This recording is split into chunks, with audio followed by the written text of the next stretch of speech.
In this episode, Humans Min and Fred talk to Nem Perez, AI artist, technologist, filmmaker, and co-EP behind arguably one of the first AI-generated feature films, our T2 remake.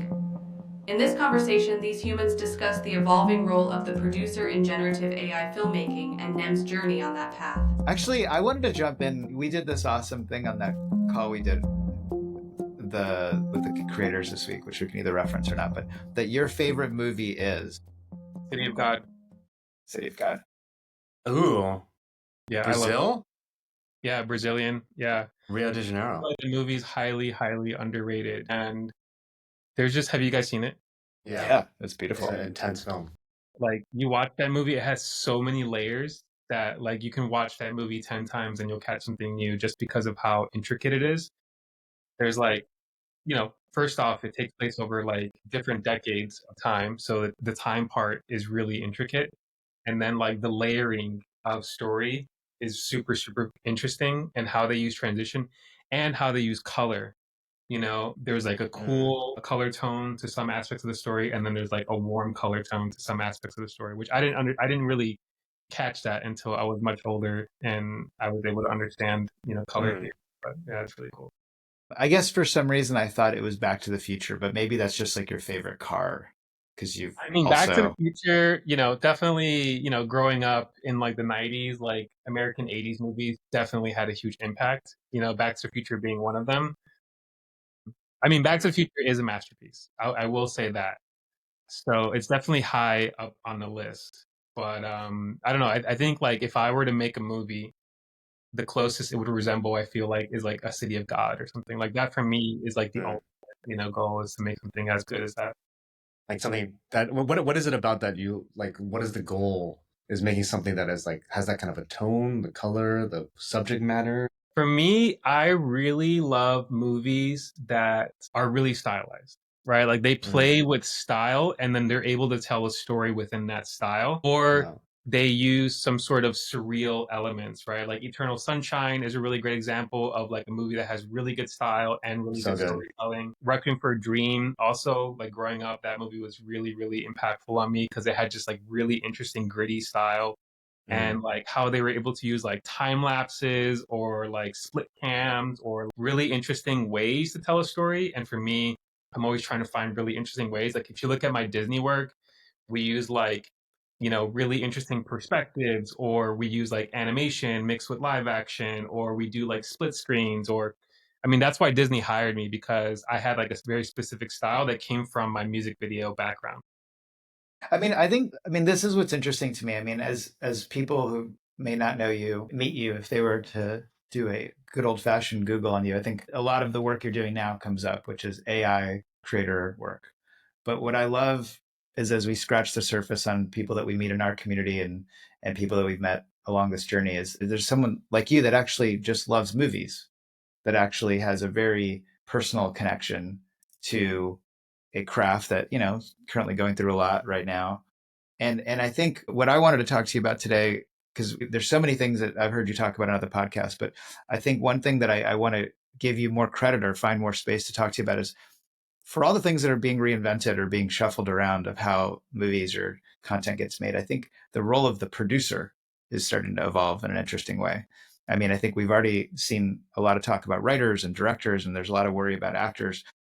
There's a lot about all this stuff, but I think there's something about that role that sort of makes things happen, that has a longer view. And I don't mean shorts or music videos. There's plenty of producers doing that stuff. I think what's interesting about you, and we'll rewind to learn about these things, is you've actually gone after the big fish, which is how do we make movies, the long form, the things that actually really normally require an enterprise, whether it's on the financing side or just the human organization side, eventually the business to recoup those huge investments of human and real energy and finances. I'm saying this is the big one that is so central to why we love what we do when we go back to these movies that you love. Can we talk a little bit about your producer journey and how did you start entering this kind of endeavor? To be honest, I never wanted to be a producer. Like I kind of still don't. It was sort of like out of necessity, really.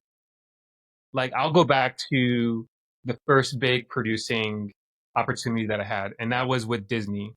So basically, I had an opportunity a creative director from Disney got in touch with me and was like, hey, we have a huge campaign and we're looking for someone to basically oversee the whole entire campaign. We need like a producer, we need a director, we need an editor, we need someone who's like a jack of all trades. Okay. And I went to two production companies and I was like, hey, I have this really amazing opportunity with Disney. They're looking for someone to take over this huge campaign, national TV campaign, but they have a small budget. Do you guys think that you guys would be down to produce this? And both production companies turned me down. They said, don't take this opportunity. There's not enough money. You'd be an idiot to take it because what Disney wanted, I'm sorry, it's not really Disney. It's like Yellow Shoes. They're like agency. What they wanted is someone to like shoot at Walt Disney World for 30 days with like 25 influencers. It was like a massive project with like a small budget. But I knew that if I were to do it real like grassroots and then just use like iPhones or like mirrorless cameras and not do this huge production, that I can do it. And if I hire like a really small team, I knew that I would be able to manage that. So my first production company was started from that opportunity. So both production companies turned me down.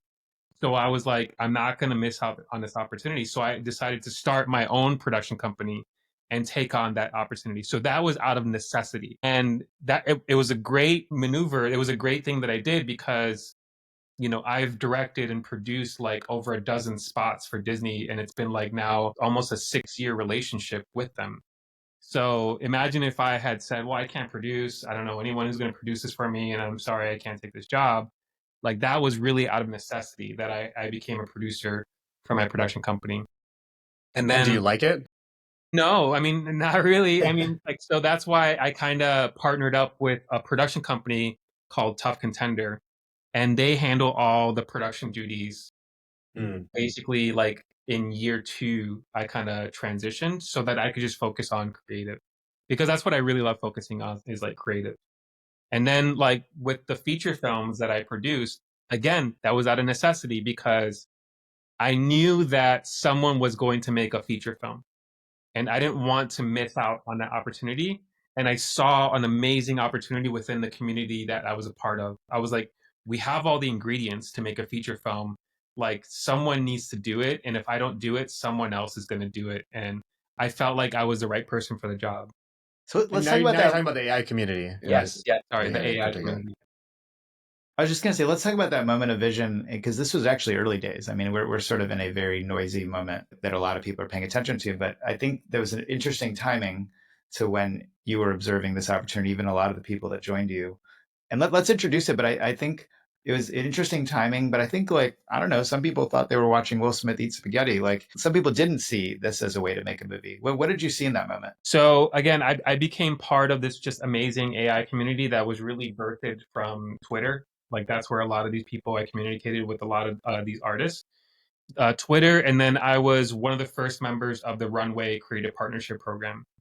So within those two communities, I just saw like tremendous talent. Like these What people year is were. this roughly? This was like a year and a half ago, almost 2 years ago, right? 20 years ago in AI time. Exactly. Yeah, yeah.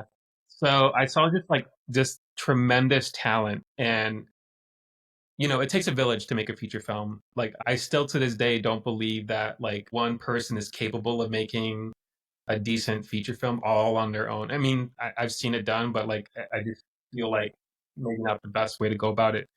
So I knew that we needed like a large team to do it. And we had all the ingredients right here within the community. A lot of these people, a lot of these artists were already making trailers or short films or releasing tests with AI. So I knew right away that they were capable and that they were amazing storytellers. So the opportunity was like, it was right there in front of me. I mean, there was also something going on in Hollywood at the time, if I recall. Yeah, exactly. So when we conceived this, it was actually a really scary time because it was during the writer's strike, right? And that's actually also why I wanted to make this movie is because I was involved, like I said, in this amazing AI community. And at the same time, there was this writer's strike in Hollywood where I live. And not the whole purpose, actually, part of the reason for the strike was AI. All they talked about how was AI was going to take our jobs and how Skynet was going to be a real thing.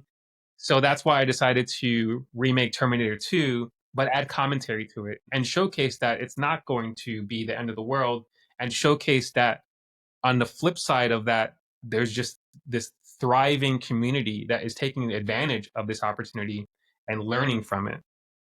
How do you know it's not the end of the world? Do you have a crystal ball? Like, what's your certainty here?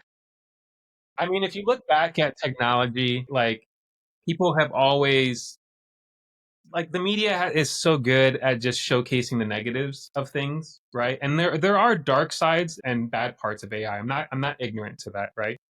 But there's bad sides to a lot of things. Like the internet is a great example of how there's a lot of bad things about the internet. Like my son, I just became a father, and we don't want to expose him to the internet or to screens. And so I think there's a responsibility to take as new technology emerges. So, with that being said, I think that our duty as artists or as people who are pioneers in this space is to highlight the good, showcase the good, highlight the great talent. And that was also part of the movie. It's like basically model what is possible, the good things that are possible for others who are looking at Yeah. what this and being scared of what's possible, right? Yeah. And for me, it was a real empowering moment because, I have now like a 20-year background as a film director, doing mostly music videos and commercials. And I always wanted to make a feature film, but that dream was just so big and so far away and so unattainable because it requires a lot of resources, it requires a lot of connects within Hollywood, that this was a real opportunity for not just myself, but anyone else who was involved in that film to actually release a feature film, premiere it in a theater in Hollywood, and just see what happens from there. And a lot has happened within that community that made that feature film since then. And what was So it just like? for, Because I just wanted to give people background in case, I mean, we sort of take for granted everybody's seen this, but for anybody who hasn't checked it out, and it's on YouTube, right? Is that it's for someone that wants to watch it. It's called Our T2, which is this Our full TV remake. RTT remake.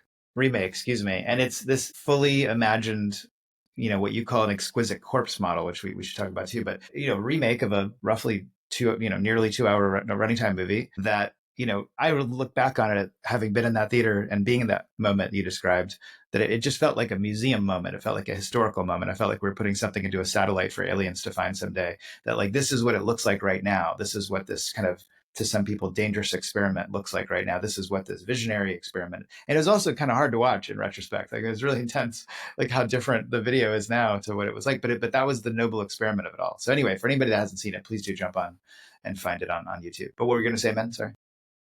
Yeah, I'm curious what it was like to interact with a bunch of people who are also maybe you hadn't met in person, right? I don't know. That's also a question. Like, had you met them? And also, artists in general are hard to wrangle. And now you have these new people who are newly AI artists. Maybe they have some experience in production. Maybe they're just tinkering. And so I'm just curious, like, what was it like to kind of wrangle this group of people, very large group of people, to execute on a project that had such a range of things, and at the same time, you have like the AI is changing, the AI is getting better, and so you kind of had to stop at a certain point. I remember at the event, you guys were like talking about how this is a kind of a time capsule, and at some point you have to say, hey, this is it.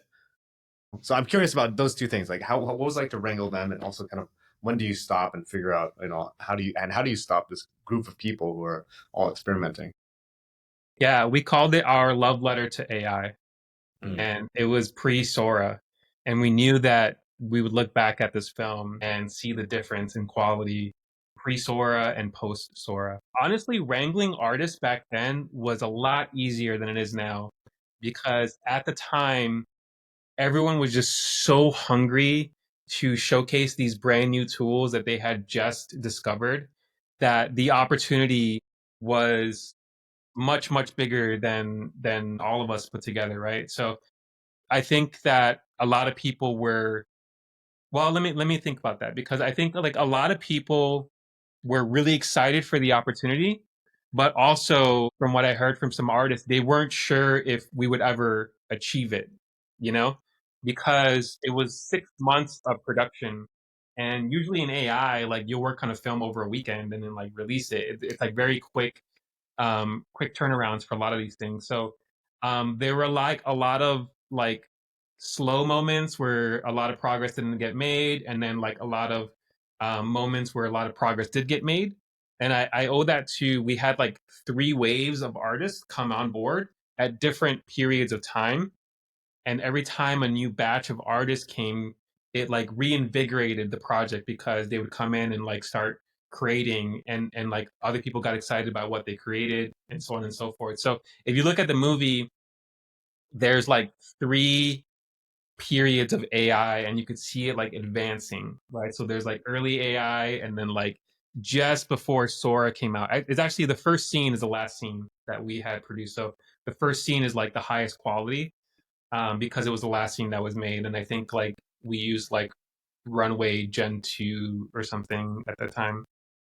But it's interesting. I mean, I think you said it takes a village before, which is a common phrase, but it's I hear in that like sort of the traditional studio or film production model that it really does take a lot of people to make a piece of film that is running 90 plus minutes. And that's kind of been this thing that Hollywood has sort of celebrated of itself. That's what people dream of in the decades in the past, of like, maybe one day I'll get to work in that dream factory, because it was this like Willy Wonka of creativity. That really is a beautiful thing. And I think for anybody that has worked in those sets, there's this family environment, there's this village environment. But like, I think that the basic fact of this technology is it starts to change that. I mean, I think I read in that cool report that Fabric and our friends at AILA put out. They made an interesting observation that in some ways the frame kind of used to have all these things outside of it that ended up in the frame.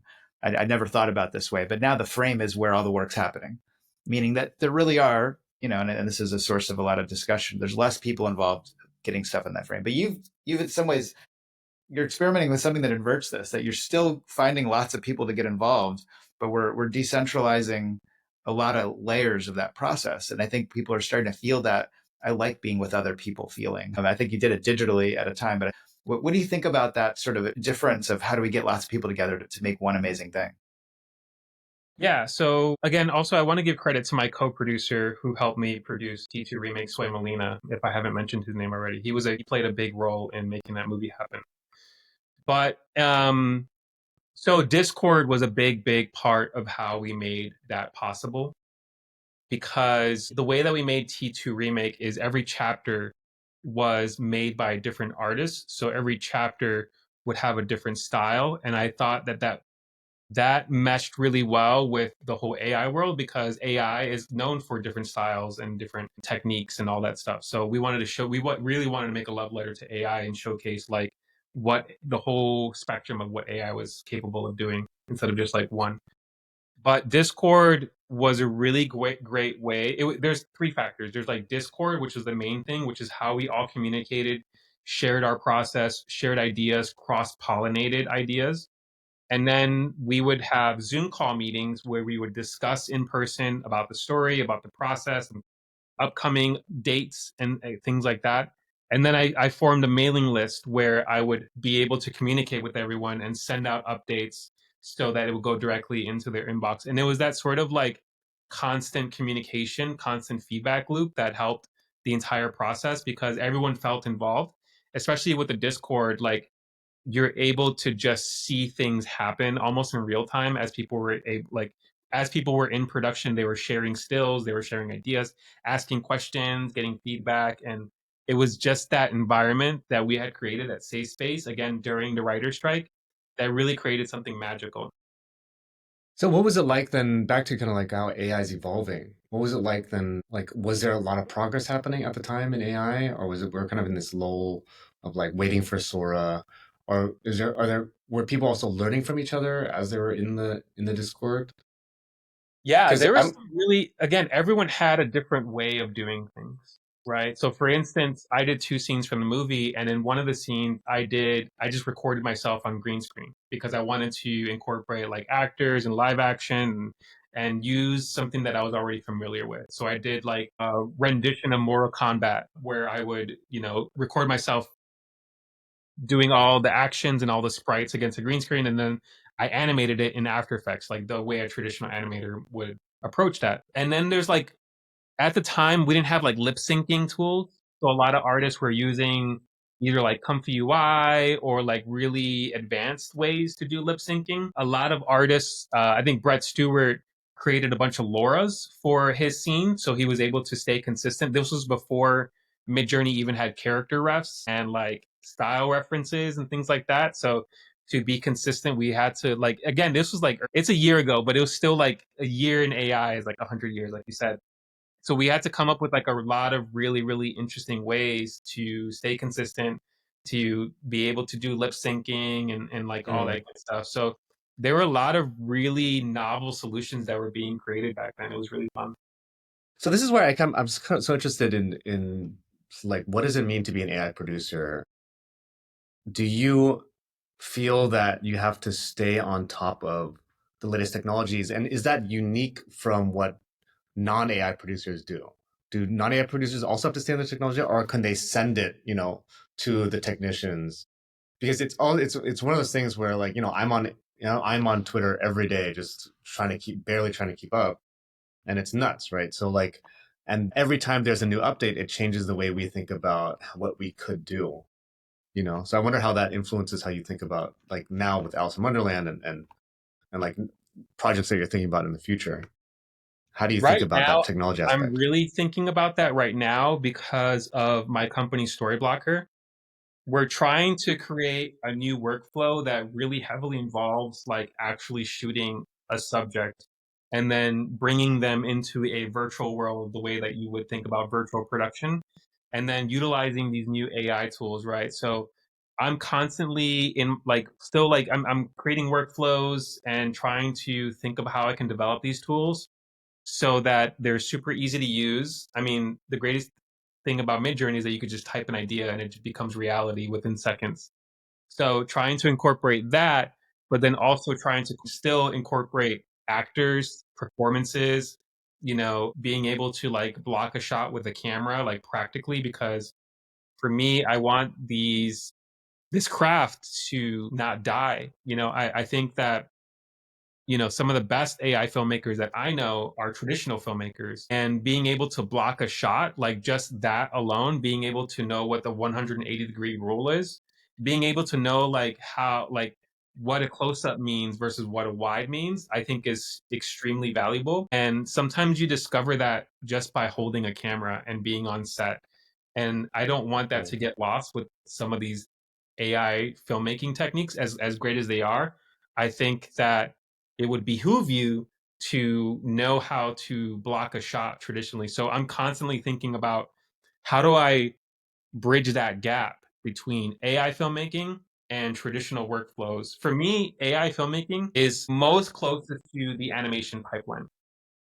It's really mostly a post-production pipeline, and it's an iterative process in terms of how you run these clips through multiple processes, right? So like you might start with an image and then you go to a video and then you upscale it and then you enhance it and then you add post production. Like it's kind of similar to a traditional animation workflow where you start with a storyboard and then you go to an animatic and then you go to shading and then you go to the final. Like really, animation and AI filmmaking are really, really, they're not too far apart from each other.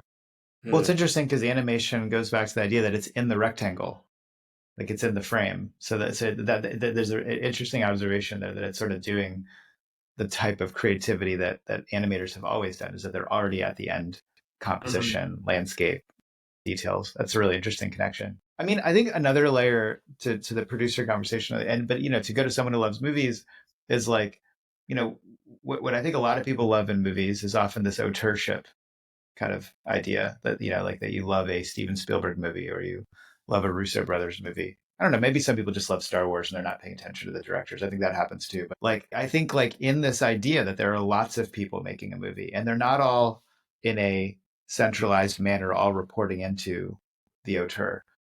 You've created this collaboration model that we'll see, how it continues to grow. And maybe it's a good way to talk about how you're evolving this with Alice and how we're all involving it. But I think that idea of auteurship is interesting. Like that connection to the creator, which is its own hot potato when people wonder if the AI is the creator. I don't know. What do you think about auteurship? As a producer, as a creator in this moment, when we're making something that is a movie that you're asking somebody to sit through, like the way they're used to sitting through a 2-hour movie. It's not just a quick hit on the internet, right? Yeah, I mean, there's two parts of it. Well, first off, with the Alice in Wonderland project, which is our next feature film that we're currently working on, and with T2 Remake, again, I really saw these movies as a platform to showcase what AI had to offer.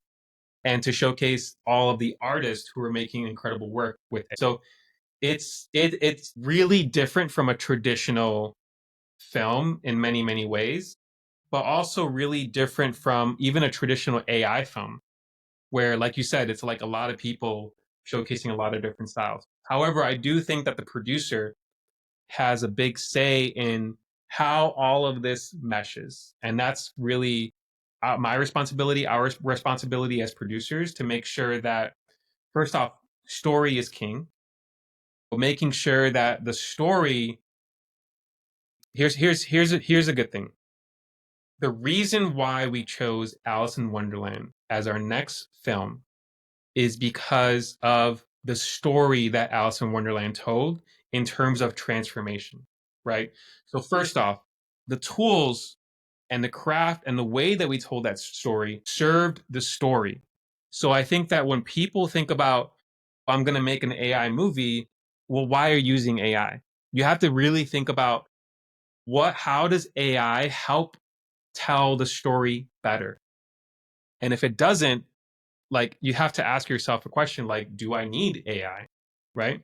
So for Alice in Wonderland, I think AI is an amazing way to tell that story, because and in the way that we're telling it, where every chapter is a different style. Because if you look at Alice in Wonderland, she is constantly changing within the chapters. She will be a tiny person one chapter, and then she grows to be a big person in another chapter. And then while she's going through transformation, she's experiencing different worlds that all look unique within themselves. So that's why I really loved and was really attracted to the Alice in Wonderland story, because AI will enhance that story in a way that it hasn't been told before. So that right there, I think, is a role of a producer, to find this platform, if you will, where all these creators can come together and tell an amazing story in a way that enhances the original story. I think to Min's question before about this job of almost having to keep up with everything too, that's unique to AI. I mean, I think I've heard our friends Caleb and Shelby, when they frankly even say, why do they call it Curious Refuge? Like, there's this almost premium on curiosity and premium on being nimble and adaptation that is unique to this role of being a producer. To Min's question before of like, the non-AI producer, well, they're working in a stable environment. That cameras do this, edits do that, microphones do that. And that hasn't really changed in a big way. And if they do, they hire this VFX technician to tell them how much it's going to cost, and you go figure it out. While this is so fluid and liquid, yeah, like there's an ADD required to being someone that's thinking more than what am I going to do this weekend. You're thinking about something that I'm going to maybe do in the next 6 to 9 months, in terms of a soup to nuts project. Talk about that. That seems to be pointing to this new type of, sort of DNA to being a producer, is that you're required to be always sort of nimble, curious, or I don't know, maybe you look at it differently. No, definitely. I'm always researching what the latest tools are. But, also it's like, here's the thing. We were making great stories in the early days of AI, right? Without all of these incredible tools. And if anything, the lack of something, I'm going to butcher this, but it's like, what is it, like, necessity is the mother of all invention? Or Necessity is the mother of invention. I was going to say before, it sounds like it's the mother of producers too, from what you were telling us the story. No, it's not necessity. It's, sorry. Okay, here. So scarcity, right, is the mother of all invention. And I think that with AI, it's like we sort of live with that, where like maybe we can't do something the way that we want to, but we come up with creative ways to do it anyways. And we've always been doing that with AI tools. And so I think that, like, the tools, as great as they are, really it's more about the story. It's more about how, if you can tell a good story no matter what. Like, one of my favorite YouTubers is like Casey Neistat, and that guy shoots with like crappy iPhones and crappy cameras. It's not really about the quality. It's really about the quality of his storytelling and how he's able to draw you in as a storyteller. And for us, that was our biggest criteria for selecting these artists. We looked at all their work and saw whether or not they were able to tell a good story with like dialogue and sound design and character development and world building.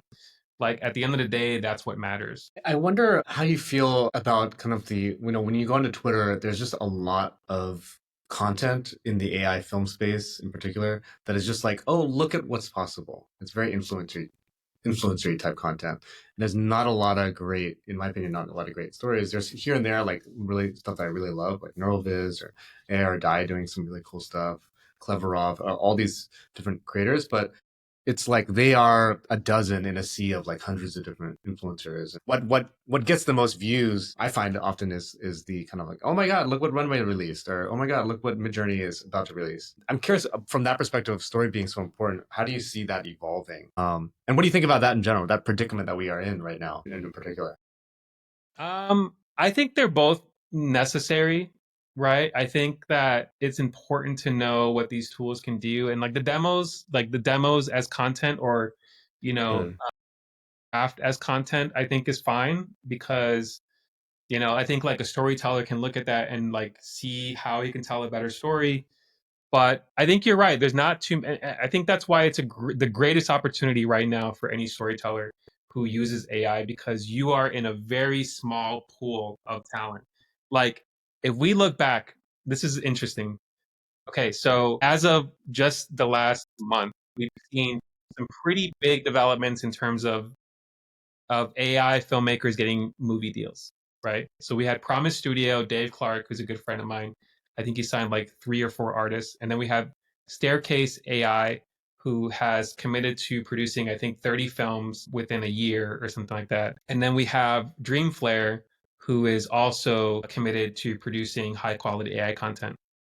In those 3 companies that emerged, there are 7 T2 artists that worked on the T2 remake.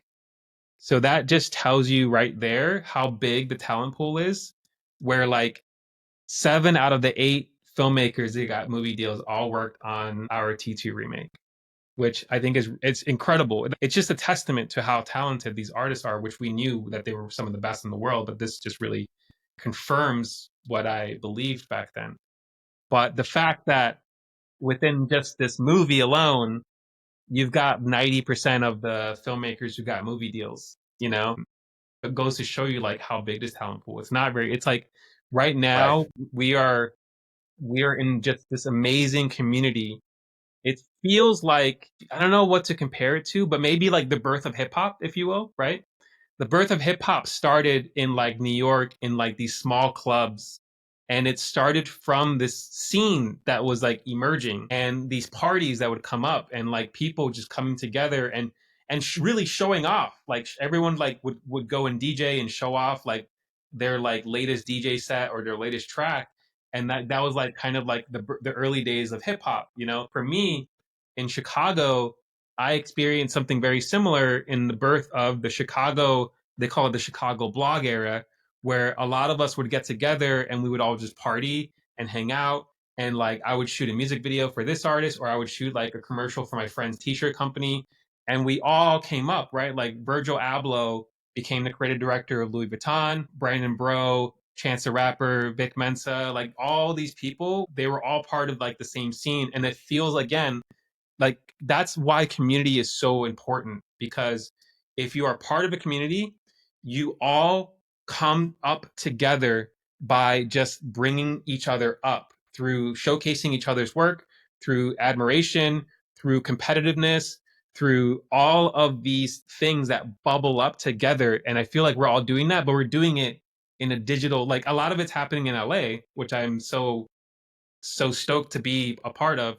But a lot of it's happening just on Twitter, really. It's like Twitter or the internet or like the digital space. And it's sort of like bubbling up from there. But it started from this like very small community, which is amazing that I was there at the very beginning. I mean, I love that. I feel like, man, this is sort of catnip for you in terms of what does this point to, but Well, I mean, it's so interesting to me. Still, it boggles my mind that it's still so small, given that the progress has been made so fast.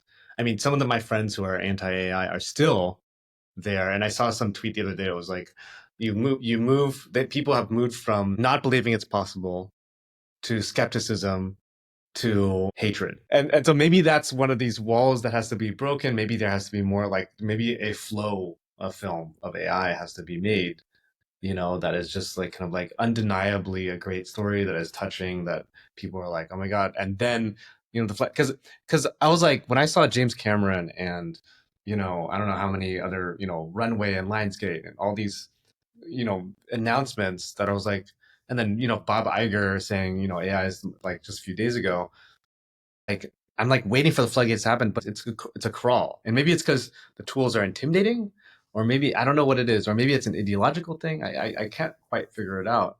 That like even Runway, I heard like last year they got like 5,000 submissions for the AIFF, and then this year they're expecting 10,000, and I'm like, why is it only doubling? Like that sounds like a lot, but why isn't it quadrupling? You know?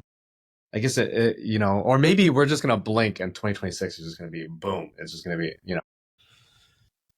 I honestly think that we're about to see a tsunami hit, like the mainstream, right? Because there is a lot of stuff that's bubbling up right now from my knowledge, my personal knowledge, that I have a lot of like inside information. And I can tell you that right now, aside from the public information, a lot of people are working on movie deals, right? Including myself, right? We're working on AI. But I know that, you know, if you look at Promise, if you look at Staircase, I mean, they're saying that they're going to produce 30 films made with AI. One of them's going to It's a stick, lot, at least. Something's going to right? hit. Something's going to hit, and it's going to hit huge, and it's going to be like the poster child for how AI movies can be made. And then it's just going to be like the floodgates are just going to open up. I think that's, I think we're And I probably and gonna see. I really hope that's floodgates for opportunity. I mean, I think at the end of the day, the consumer is just going to watch a good movie or a good TV show, and I think these few kind of like things going on. There's like the critics that sometimes are just trying to like keep their subscriptions up, and they write noisy articles that sometimes troll stuff. Then there's like actual people in workforces that react to this stuff, sometimes without knowledge, sometimes with knowledge about what does this really impact them. And then there's consumers, which I just keep coming back to as the most humbling force of all media, which is just because you made that movie doesn't mean anybody shows up. And when I was working in TV, like just because we all thought this was a good idea 12 months ago and we made 12 episodes of it doesn't mean that people are going to really keep watching it. So it's tricky. But like that's why it goes back to throwing these swings at the bat, you know, getting these reps of like people trying stuff. And I don't know, like I think there's a version of this that it's like good sound design that after a while you're not going to notice it. It's just a good movie. You know, like nobody's like, wow, that was a really good lightning strike in that movie. No, like I was just in it. And I felt like a storm was really happening, even though I was just in a theater in my living room. You know, like whatever that Dream Factory does, it's just making it do it well. I think right now there's a lot of people interrogating it and wondering about it. And I think I'm more interested in when you say tsunami, I'm really more interested in the opportunities that creates for a lot of people that want to keep kind of building careers in this stuff.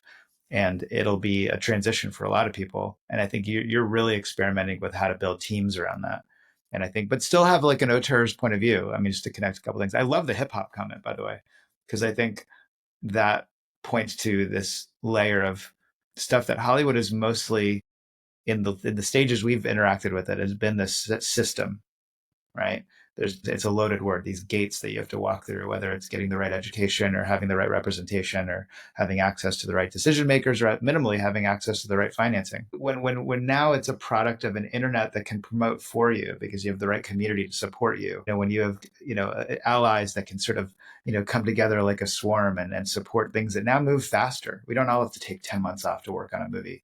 You know, we might be able to all support each other in ways that actually duplicate efforts are doable.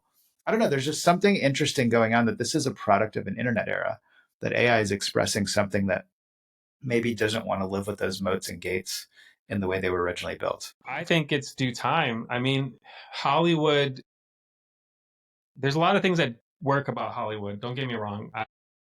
I think that, you know, I'm a big fan of a lot of the Marvel movies. I'm a big fan of like a lot of the Disney stuff that comes out, but there's a lot of things that are broken in Hollywood. If you look at like Lionsgate's slate of films last year, I don't think a single one was profitable. I could be wrong, but I think that a majority of them lost money. And if you look at the latest Electric State Russo brothers movie, right, like $320 million to make a movie that no one is really a fan of.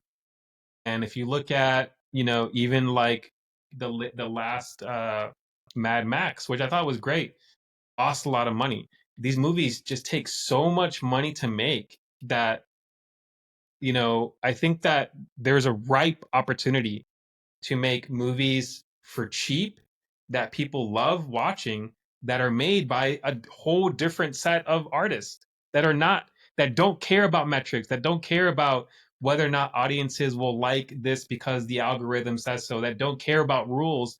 I mean, that's kind of like what started Hollywood to begin with. Like in the 80s, people were making really original films because they were allowed to, and it was just a very fun time to make movies. And I feel like we need to go back to that. And I see that a lot Mm. right now in the AI space. Like, there's so much really cool original work, IP, world building that's happening. And I feel like a lot of that we're gonna start seeing come up to the mainstream. But I think it's due time. I think we're like, it might be a perfect storm for the good, for a good reason, that AI is about to hit, the fact that Hollywood needs to find a new business model. And I think we're gonna see a tsunami hit of just change happen, hopefully for the better, because I live in Hollywood and a lot of my friends aren't working right now. So hopefully this reinvigorates some stuff. That would be nice. I mean, I'm optimistic about, yeah, just new content that's not sequel, or it's a new approach to sequels that comes out of that, or a new approach to World building. yeah, world building, new approach to the audience. What we're gonna try to do with Alice in Wonderland, where try to involve the audience in a new way. That also surprised me that that hasn't happened as much quite yet. You know, we've The been talking. immersive. Yeah, I mean, we've talked privately about this, like how the people pay a lot of lip service to how AI is going to transform content, but there's not a lot of people who are doing it. That's And my so it's like, biggest pet how, peeve. yeah, That right there is my biggest pet peeve. I have gone to so many conferences and they go, AI is going to do this one day, and AI is going to do this one day, and one day maybe this will happen. And it's like, okay, but who is actually spearheading this and who is actually doing the work? right. Right? Like for me, with T2 and with Alice in Wonderland, that's like my best effort to do the work that is required to actually facilitate change. I actually think that's a very like AI age kind of observation that I feel even just interacting with ChatGPT, like there's this sort of like procrastination, like balloon popper feeling that I have, that I still like get, oh, I got to do things. And I'm like, wait, I can just do it. I can just do it. Like, and now it really just suddenly starts getting done in a way that I like. The procrastination is usually drawn from that feeling of like, this is going to take time and really do stuff.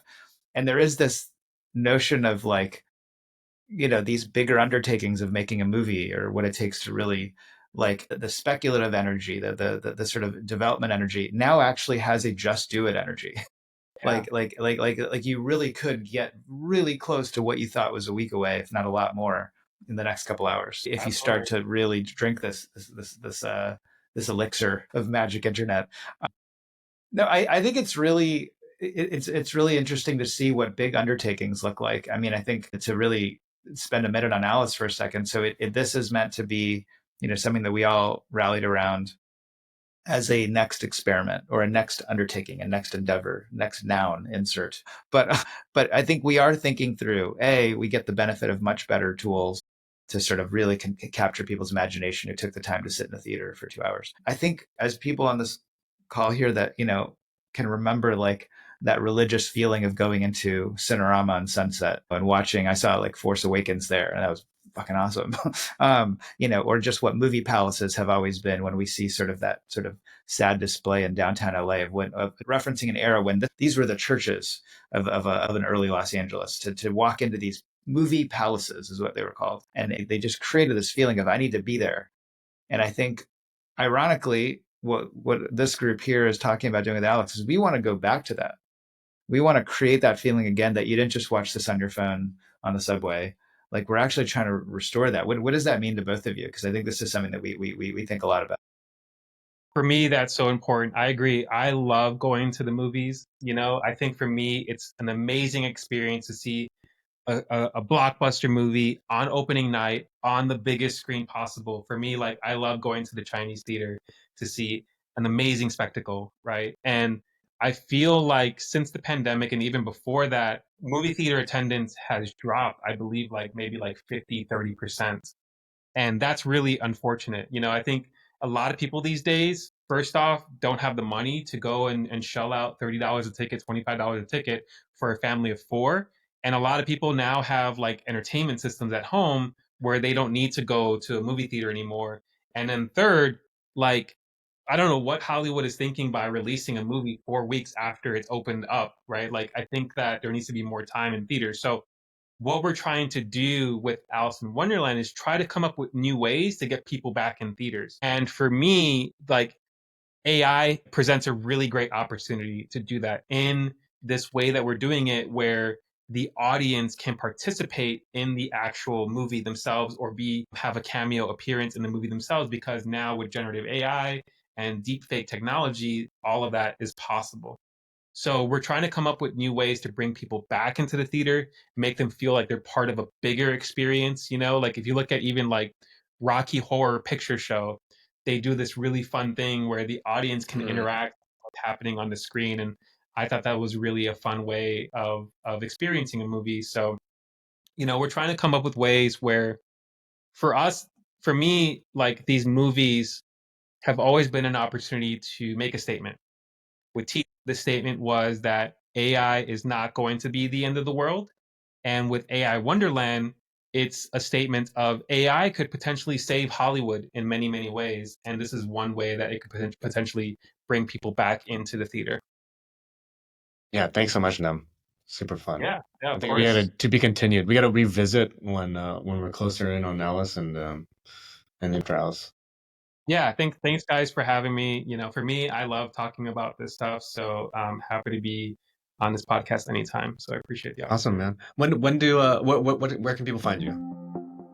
Nem Perez, at Nem Perez, pretty much anywhere, Twitter, Instagram, what have you. And then if you want to find out more about the T2 remake, you can go to www.t2remake.com.